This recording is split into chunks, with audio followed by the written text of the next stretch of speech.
ยงแคนดังก้องฟ้าไกลยังได้ยินหัวใจหักชาติบ่มีวันสั่นโคลนเขาเป็นทหารของชาติลาวยิ่งใหญ่ป้องกันแผ่นดินนี้ด้วยชีวิตและใจล้านสร้างห่มขาวสิอยู่คู่เฮาไปรวมพลังเอาไว้เพื่อชาติลาวเฮืองรอ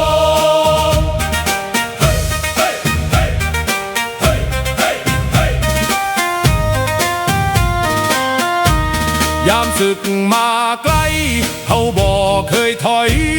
ยืนหยัดต่อสู้เพื่อคนลาวทุกคนจากภูเขาสู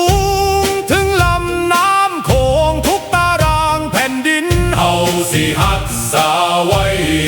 คำสัตย์สาบานดังก้องในใจเกิดเป็นลูกผู้ชายต้องหักชาติยิ่งใหญ่ถึงสิลำบากหรือมีน้ำตากะสิยืนหยัดเพื่อลาวของเฮาเฮาเป็นทหารของชาติลาวยิ่งใหญ่ป้องกันแผ่นดินนี้ด้วยชีวิตและใจล้านสร้างห่มขาวสิอยู่คู่เฮาไปรวมพลังเอาไว้เพื่อชาติลาวเฮืองรอเฮาเป็นทหา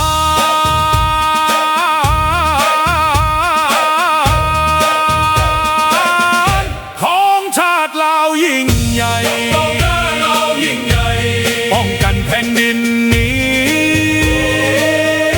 ด้วยชีวิตและใจ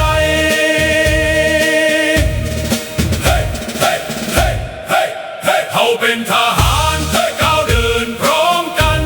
ทหารเหล่านั้นบ่ยอมแพ้ผู้ใด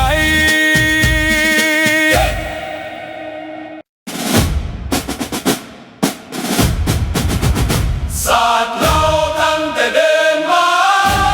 ขึ้นชื่อลือซาอยู่ในอาเซียนศาสตร์เราผูกพันไมตรีหวังสามัคคีหักพ้องกันหักศาสตร์หักประเทศเขาหักเจ้าปกเกตเกษาหักศาสตร์หักศาสตร์สมาแต่บุหารมาหักษาดินแดนบ่ให้ศาสตร์ไทยมาล้วนฮาวีอบอุ่นญาติแย่งสิ่งเอาให้คืนเข้ามาลู่วุ่นวายสู้จนตัวตายต้านทานศัตรูสวยเสพสู้เลือดเนื้อเสียเมาฟื้นฟูผู้เอาบรรเทาทุกข์กันหักศาสตร์หักศาสนาแต่บุหารมาหักษาดินแดน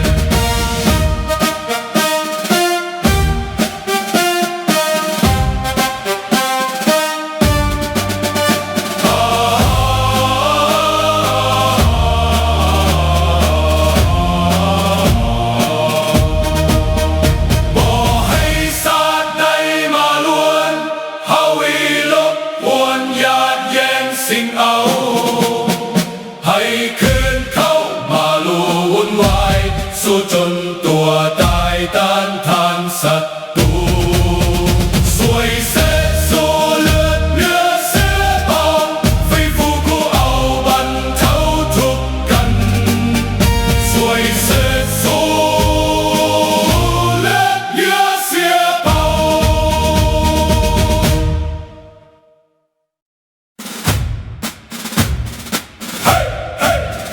เขาเดินพร้อมกันเสียงกลองดังสนั่นแผ่นดินลาวเรียกหา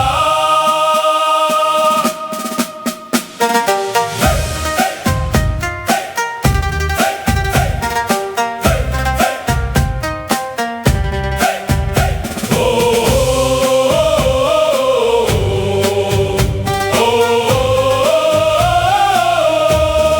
เขาเป็นชายไว้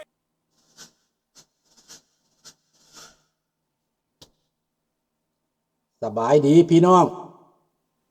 ลูกหลานคนลาวคนไทยอยู่ไสก็แล้วแต่ที่หักหอมเสรีภาพและประชาธิปไตยทุกท่านยินดีต้อนรับทุกท่านเข้าสู่รายการเสียงประชาชนลาว Voice of the Lao People Welcome to everyone Bienvenue à toutes et à tous สวัสดีครับสบายดี Good morning Bonjour มาพบมาพอกันอีกมื้อวานนี้บ่ได้ออกรายการไปล่างสระป่าก่อนจะเดินทางไปท่องเที่ยวหน่อยนึงล่างสระป่าอยู่วัดเพราะน้ำมันขุ่นน้ำมันเขียวเนาะแล้วนั้นเปลี่ยนน้ำป่าให้ป่าหายใจดีและก็สดชื่นและผู้ส้มก็จะได้ส้มมันดีเนาะแล้วก็ไปบัวระบัดหนองบัวอยู่หลังอยู่บนนั่นน่ะปฏิบัติธรรมที่ญาติทานเพิ่นจะปฏิบัติธรรมแล้วก็ไปเฮ็ดหลังคาเพิ่มอีกน้อยนึงไปแปลงน้อยนึงเพื่อว่าให้มันเฮ็ดฟินิชั่นว่าซั่นไปเฮ็ดปันลมเฮ็ดหยังทางหน้าแล้วไปแล้วเหลือแต่ข้างหลังน้อยเดียวมาแต่เวเคชั่นหรือว่าอย่ารู้บัวพันธุ์เพิ่นจะต่อก็ได้หรือวานนี้ไปเฮ็ดแล้วไปหลายตึบวานนี้น่ะแปลว่าเมื่อมื้อวานนี้ก็ได้แล้วก็ไปบัวระบัดหนองบัวที่ญาติทานเพิ่นถ่ายรูปลงนั่นพี่น้องเฮาเห็นว่ามีกบมาอยู่ในเมื่อเอโกซิสเต็มมันสมบูรณ์เนาะน้ำใสบัวงามเอาไปปลูกน้อยเดียวทางเดียวกระถางเดียวซื้อกระถางหนึ่ง109 ดอล110 ดอลมาปลูกแล้วก็บัวขี้แบ่พร้อมบัวทองแหละแตกไปบักหลายๆแพร่ออกไว้หลายๆบ่คิดว่ามันจะประเทศแคนาดาเฮาจะปลูกบัวมันจะแพร่ได้บัวประเทศเฮาเอามาปลูกอยู่ประเทศนี้ได้แตกแพร่ออกเต็มเกือบโอ้คันแม่นนั่นปีหน้ายันเต็มหมดละสระน่ะไปให้เพิ่นขุดออกขยายออกให้มันกว้างที่ดินที่ว่าเอาใส่หั่นเอาออกเบิดและบัวจะงามปีหน้าจะเป็นสระดอกบัวกบมาอยู่มีกบตั้งหลายมาเกิดมาใหญ่นะมันแสดงถึงความอุดมสมบูรณ์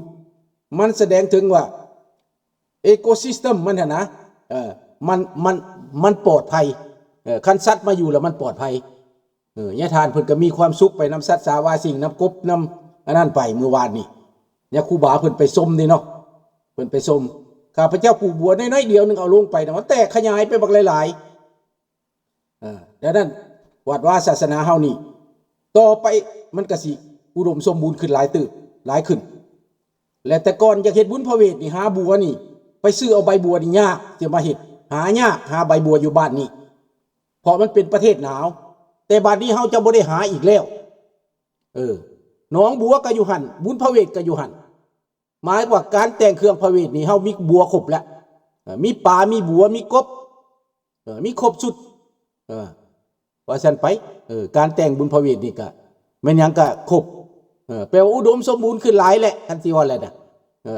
แต่ก่อนเพิ่นไปซื้อใบบัวนี่โอ้ยไปหาซอกซื้อนี่มันยากเด้อพี่น้องได้เอาใบบัวเทียมใบบัวปลอมใบบัวยางมาสิแต่ว่าอันนี้ของแท้พี่น้องต่อไปทุกปีท่านจะตัดใบบัวในหนองสะที่ข้าพเจ้าปลูกไว้นั้นไปเฮ็ดบุญพระเวทไปใส่บุญพระเวทใส่อ่างเอาบัวไปใส่โลดเอาบัวทองบัวหลวงใส่แล้วก็มีป่ามีกบใส่ก็ครบแล้วบุญพระเวทนั่นน่ะการแต่งเนาะอันนี้ก็เป็นข่าวสำคัญเกี่ยวกับบุญเนาะเกี่ยวกับกุศลและมามื้อนี้ข้าพเจ้าได้เอาเพลงออกมาให้พวกท่านเห็นเพราะว่าเพลงที่ร้องผ่านมานั้นมีแต่ร้องว่าภูมิใจเถิดที่เกิดเป็นลาวและภูมิใจในระบอบนี้ข้าพเจ้าภูมิใจบ่ข้าพเจ้าจึงร้องเพลงนี้ยากที่สุดแต่ขอโทษขออภัยนำผู้ที่ว่าแต่งข้าพเจ้าเอาเนื้อของท่านน้อยเดียวมาประกอบใส่เนาะขอโทษขออภัยนำเด้อที่ว่าข้าพเจ้าบอกว่าร่วมใจกันเถิดเด้เปลี่ยนขึ้นมาที่เขาเกิดเป็นลาวแล้วนั่นน่ะอย่าให้แก้วมารูปหน้าน่ะให้มีใจสู่น่ะข้าพเจ้าบอกคำเว้าตามได้บัดนี้นะแต่ก่อนมีแต่ให้ร่วมกันเด้อหักกันเด้อแล้วก็อันน่ะ ภูมิใจน้ำระบอบนี่เด้อความหมายหั่นน่ะมันกลายเป็นว่าให้ภูมิใจน้ำระบอบนี้เกิดเป็นลาวแล้วให้ภูมิใจน้ำระบอบนี้แต่ข้าพเจ้าบอกว่าอย่ารับหูอย่ารับตาอย่าเชื่อหัวมันระบอบโจรนี่ดังนั้นพี่น้องฟังแล้วก็สิได้เข้าใจว่าเพลงนี้มีความหมายเพิ่มขึ้นอีกเนาะข้าพเจ้าปรับความหมายมันเพิ่มขึ้นให้มันเข้ากับสภาพปัจจุบันนี้บ่แม่นไปยอมจำนนคือลาวลิงเด้อบ่ได้ไปยอมจำนนอันนี้แหละมาเมื่อนี้ประเด็นข่าวก็หมายความว่าข้าพเจ้าจะข่าวเรื่องรัสเซียยูเครนจะข่าวเรื่องอิหร่านอเมริกาจะข่าวเรื่องตุรกีสงครามในภูมิภาคตะวันออกกลางนี่ยังลามไปอยู่พี่น้องยังลามไปอยู่อิสราเอลฟาดใส่ทัพสนามบินซีเรียเป็นอย่างเพราะในประเทศซีเรียนั้นมันเป็นพวกก่อการให้เกิดขึ้นมาหลายประธานาธิบดีเก่านั่นก็เป็นคนมาจากการก่อการให้แต่ว่าอเมริกานั้นเอาขึ้นมายอมรับขึ้นมาเพื่อให้มันมีรัฐบาลต่อไปแต่ว่าจะเจรจากันได้บ่มันจะเอียงมาทางอเมริกาบ่ปรากฏว่าไปเอาตุรกีมาคันไปเอาตุรกีมานั้นหมายก็ว่าพวกตุรกีนั้นส่งเสริมพวกไอซิสนั่นมาจากตุรกีแต่พวกไอซิสนั่นต่อต้านรัสเซียต่อต้านรัฐบาลอาซาดตุรกีเกิดมาจากไอซิสเกิดมาจากตุรกีนั่นก็เป็นมหาอำนาจหนึ่งในภูมิภาคนั้นอยากเป็นใหญ่ว่าซั่นไป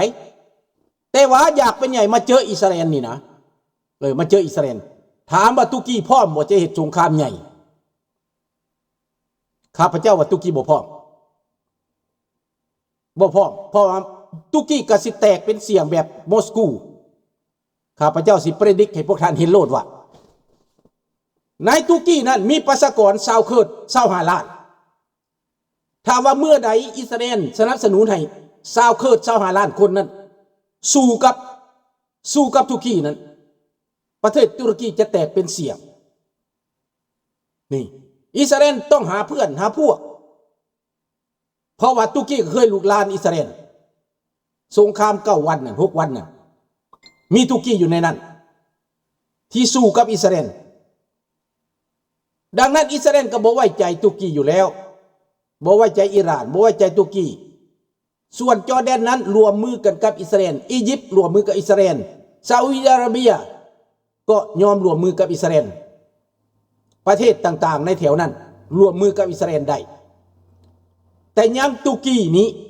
ยังแข็งขันยั่งยืนที่จะเป็นศัตรูกับอิสราเอลอยู่หากแต่บ่ประกาศแบบว่าคอยจอบคอยจังหวะอันนี้ข้าพเจ้าอ่านให้พวกท่านเห็นก่อนเด้อหลังจากอิหร่านหมดอิทธิพลไปแล้วตุรกีอยากกำอยากเป็นพี่ใหญ่อยากเป็นพี่เบิ่มสบายดีน้องรัตวรเนาะอยากเป็นพี่เบิ่มในเมื่อตุรกีอยากเป็นพี่เบิ่มนั้น